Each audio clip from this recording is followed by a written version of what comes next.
Wow, can you believe I've just been spouting off for 20 minutes and realised I hadn't even recorded? Right, I'm meant to be doing a job on the van. Unfortunately, the weather has decided for the second day I can't do it. So I went into Luna to get my books because Steve has made a shelf for my books. Now, when I lived in a house, I had bookcases and bookcases and bookcases of books, including this one, which is a fixture book. I have just those books, and obviously some travelling ones, but I had to get rid of a lot of books, spiritual books, history books, psychological books, healing books, what else, just, fictional, I've said that, factual, loads. So I had to whittle it down. So I'm going to just let you know which books I've got, basically, and why. So, Scott Cunningham, very popular name into the New Age witchcrafty scene. These two books. That one gives you recipes how to make your incense oils and brews. So it's like a cookbook, I guess, but it's a magical cookbook on things. And then you've got that one, which is about giving you each property of each. Oh, and it's got really cool pictures. So that's about your herbs, wild ones that you can find. Some that you can't find in the UK, you know, but it's all there. It's all there. Gives you the properties, medicinal and all that lot. Then this book, this took me ages to find. Couldn't find it anywhere. In the end, I found it in a shop, which is that one. Very good book. Very, again, herbal magic. Gives you everything you need to know about every herb there is. It's medicinal. There's a few pictures in it. It's medicinal properties. It's magical properties. The best time to use it. When to collect it. So, yeah. And it has, like I said, it's got some pictures. So, it's a very good book to keep. Then there was the very first book, like I said, by Marion Green.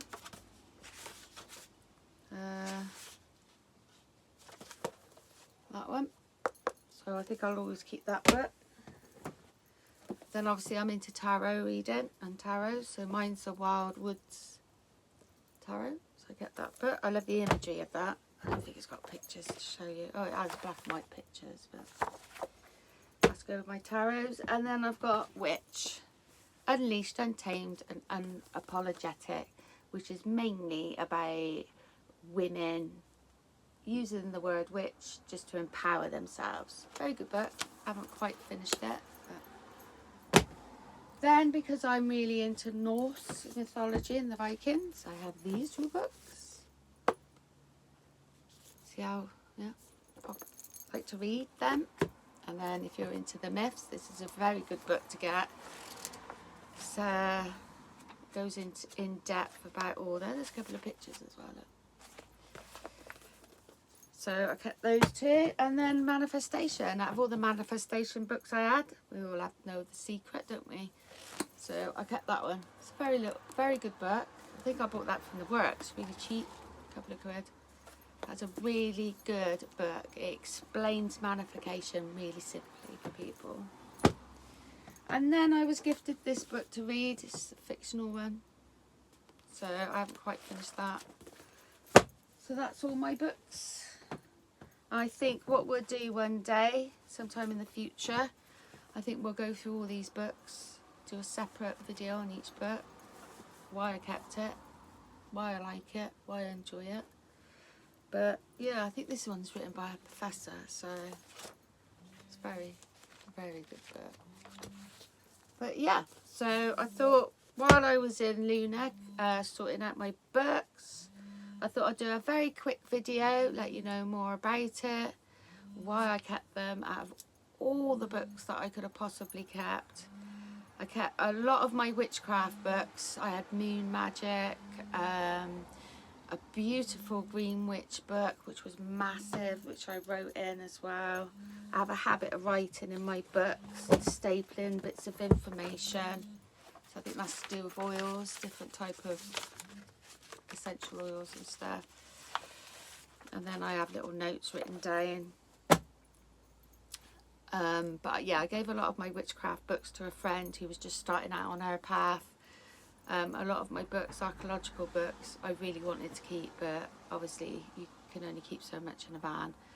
So those got gifted on, along with many books. I love books.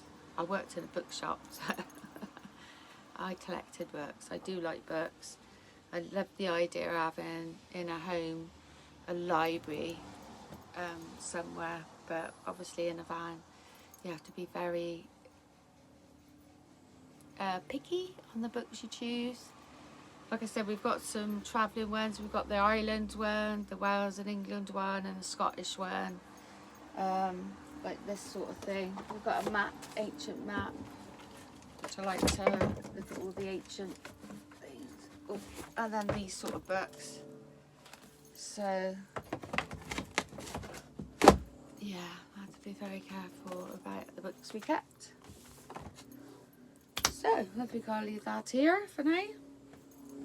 Like I said, I think one day I'm going to go into a bit deeper into the books, who they're by, what they're about.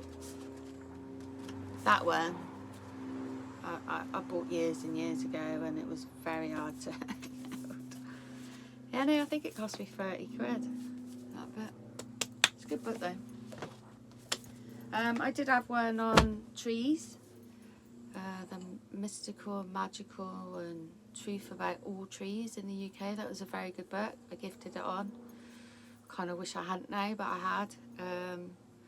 That was about all the trees in the UK, the medicinal purposes, again the folklore of it all, the fruits they bear, the berries they bear, what you can use it for. So, but I know I could find it all online, but I do like a book. I like to sit there and I like to feel a book, and I like to read a book. I find if I read information online, I get very tired very quick. But yeah, so I think I'll leave that one here. So what books have you got? What's your favourite? Let's talk about what's your favourite top 3 books that you have in your library. You know, that you can't do without. I know I've got a few more, but I think this would definitely be top one. That one. Definitely a Viking book, and definitely maybe the manifestation one, if I had to choose 3. It's hard, isn't it? It was hard. So now you know what it was like for me when I had to choose which books. Yeah. Do you still read books, guys, or do you find all your information online? I mean, I can find a lot of information online now, but you got to make sure you get that reliable source. So go to people that you trust. Again, that'll be videos in the future. Who do I watch online? Starry Eyes was one of the first people I started to follow on YouTube. Can't remember her real name. I haven't watched her for a long time, actually, to be fair. There was a few. There was one from Glastonbury as well. I think she was called the Red Witch. So, yeah, drop me a comment on which book you wouldn't be without and why. And if it is something you're interested in knowing a little bit more about the book collection I've got, let's delve into those a little bit deeper. Anyway, have a beautiful, blessed day, wherever you are and whatever you're doing. It's September the 13th. We know what's going on today. I shall be watching it live. But if you're there, keep safe. And yeah, many blessings.